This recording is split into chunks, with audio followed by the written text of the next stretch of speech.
Hey art nerds! Today we are doing a time-lapse video. I am going to paint or marker this cute little Lilliputian Lass.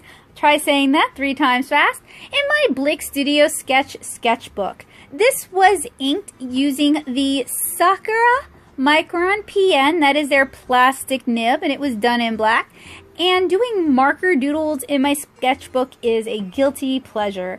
I do know that your sketchbook paper may be a little bit more absorbent than your average marker paper, so it may consume more of your marker ink. But gosh, there's something really satisfying about doing a doodle and then being able to slap some color over it. So this is a little bit different from my normal marker styles. This is different from my lineless marker style where I use the color Eno lead for an underdrawing. And it's different from penciling something, inking it, allowing the ink to cure, and then erasing it. So I went straight in with a very light blue, and then I used my Blick Studio brush marker to blend it out. I am using Copic and Blick markers pretty much interchangeably. I like both brands of markers, and the Blick markers are quite affordable. If you guys are interested in Blick markers, you can check out my reviews here or watch almost any of my alcohol marker videos, because once I found them, I fell in love and started acquiring more of them and using them interchangeably. You guys might notice a little bit of tan post-it note on her hand. I didn't like how I drew it the first time, so I tore off a piece of post-it note and I just slapped it right on top. For doodles and sketches, they don't have to be perfect, they just have to convey what you want them to convey. So I did a base layer of her skin using probably E00, knowing me. Now I'm going over it again with what looks like E51, just darkening it up a little bit, adding a little bit of shadow. What I like about this style is it combines some of my favorite elements from my 2 most common marker styles, but it doesn't get too rendered, it doesn't get too finicky. It's all about just doodling in my sketchbook and doing color work every day. If you think this is cute, you ought to head on over to my Instagram at instagram.com/nettosoup, and you can check out more of my cute little Lilliputian lasses from around the world. I do them when I have time, so it's a bit of a sporadic thing.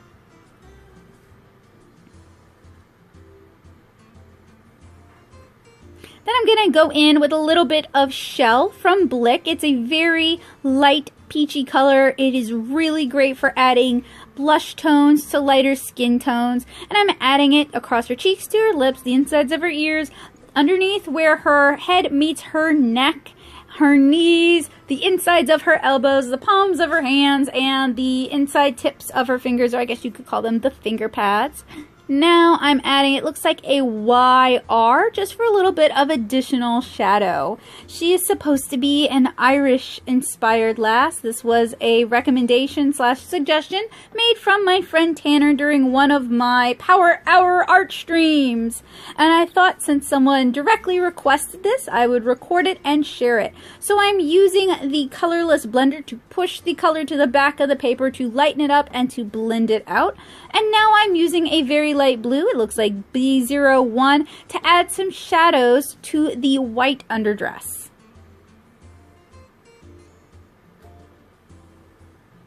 Zoomity zoom on in so you guys can see what I'm doing a little bit better. If you allow your alcohol marker ink to evaporate, you're going to get nice sharp transitions. If you work wet into wet, that's how you get nice diffused blends. And if you want to blend your color lighter, you go back with the last lighter color that you use. So in that instance, it's probably B00 or B000, blending out B01.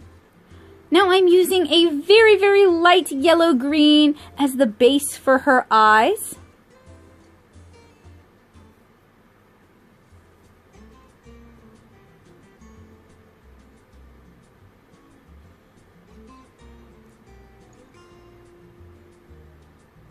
And I'm adding just another layer of the Y01 for shadow once the skin tone had a chance to dry.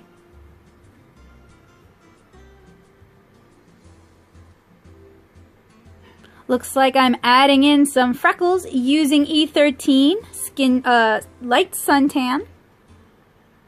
I'm a freckle fan myself. I think freckles are really cute. And now I'm going to use a yellow-orange to begin her hair. We are aiming for very bright, beautiful red hair with lots of highlights, lots of curls, lots of bounce. So we are starting with a goldish, very saturated yellow-red or a very light orange. Actually, if I can see it correctly, it's like Y16. And I'm doing kind of a scrubby curl sort of motion to imply curls. And as I add additional layers, I'm going to keep that motion up. Now I'm going in with a darker yellow red. And I'm working wet into wet, so we're going to get some diffused blends, but alcohol marker dries so quickly, we are going to get some wet over dry, so we are going to get some sharper contrast. And I'm trying to leave lots of color, lots of the yellow, so that we get lots of visual bounce, you know, good highlights.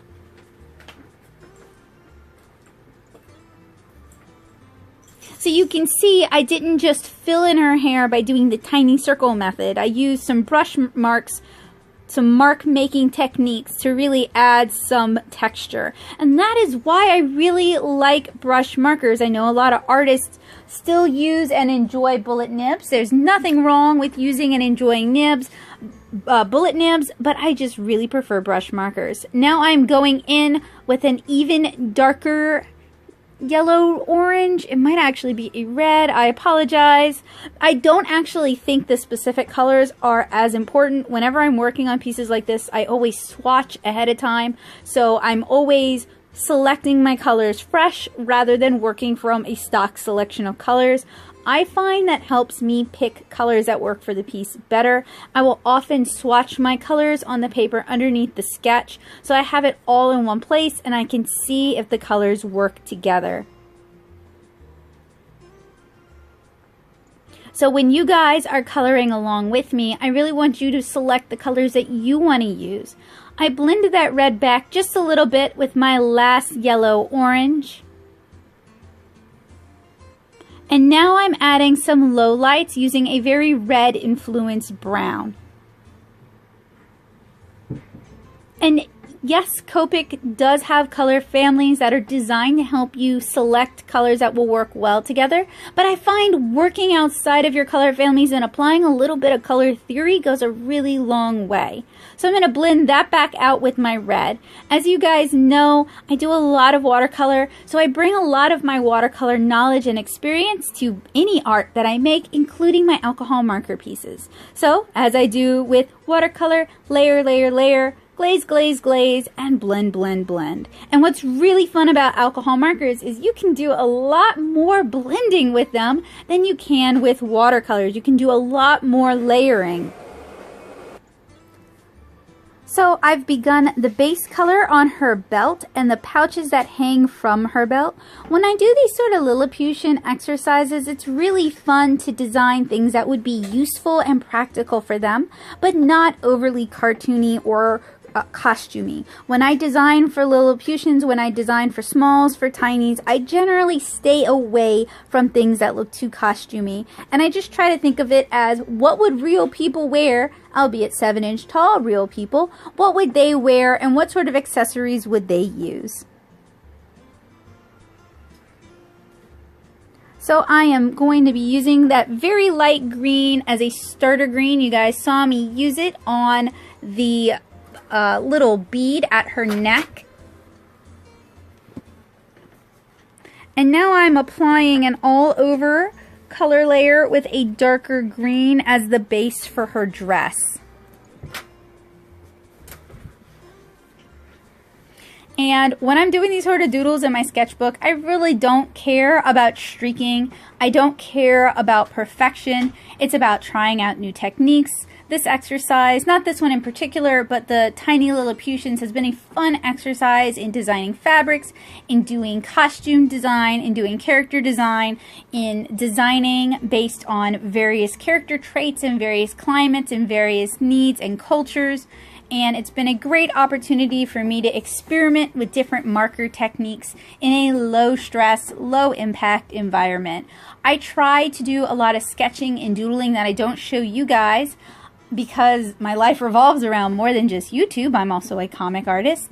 And while I do try to show you guys a lot, when I'm practicing new techniques, learning new techniques, when I'm trying to grow as an artist, I do a lot of that privately. So I did 2 layers of the dark green. Now I'm starting to add in some shadows with a dark blue-green made by Blick. And like I mentioned earlier, I use Blick and Copic markers pretty much interchangeably, and my Blick markers live alongside my Copic markers in harmony.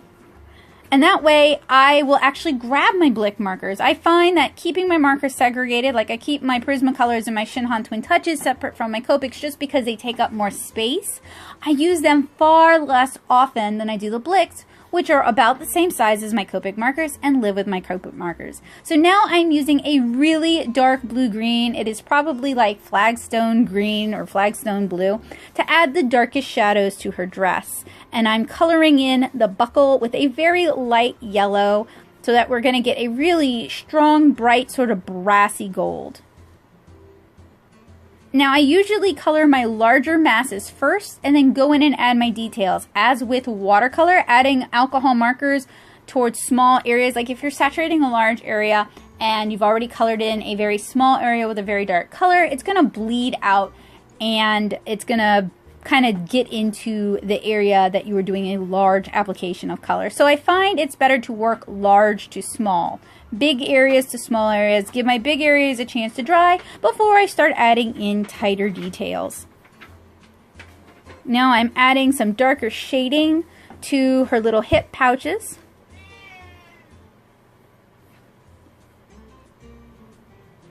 And coloring in her shoes using, it's probably not a black, but it is probably a very dark blue-gray. Because I very rarely will use black. I'll use everything else and try to build up that color depth. Because if you just go straight into black, it has a very flat appearance, which can be useful. I love spot blacks. I love black and white comics, but that's often not the look I'm going for when I'm rendering my own art.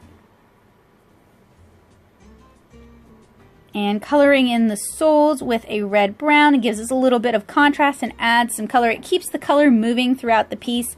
And I kept my colors limited. We're pretty much working with contrasting colors and then the implication of white.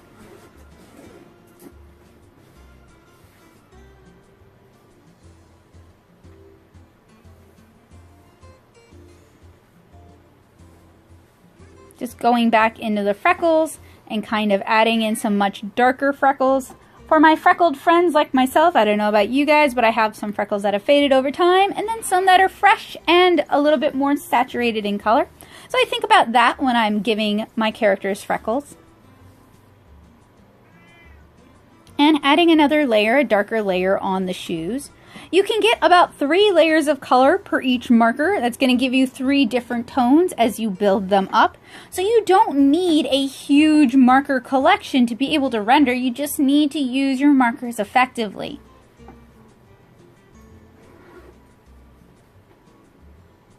Now I've switched over to a white Signo gel pen. Signos are my favorite gel pens for adding white highlights. And I added some highlights just onto her eye. And now I'm adding them onto her belt buckle. And onto the bead that's on the string that's around her neck. As well as to her sleeves. I'm not really concerned about erasing all of the black underdrawing. This is a sketchbook sketch. It just happens to be in color. So I've kind of embraced the medium. But it's fun to add white highlights. It really makes the character seem to come to life and pop from the page. So I'm also adding them to her hair.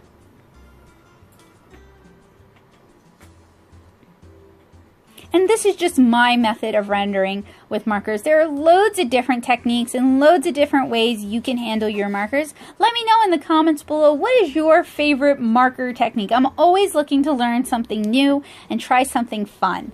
What do you guys like to do with your markers? Adding a little bit of that white to the tone tan paper. and just kind of cleaning up the lines on her socks a little bit. So we are almost done. I want to thank you guys so much for hanging out with me and watching me color this cute Lilliputian girl. If you're looking for more, you can head on over to my Instagram at instagram.com/nattosoup. I hope to see you guys there, and I hope to see you guys again really soon. Bye, guys!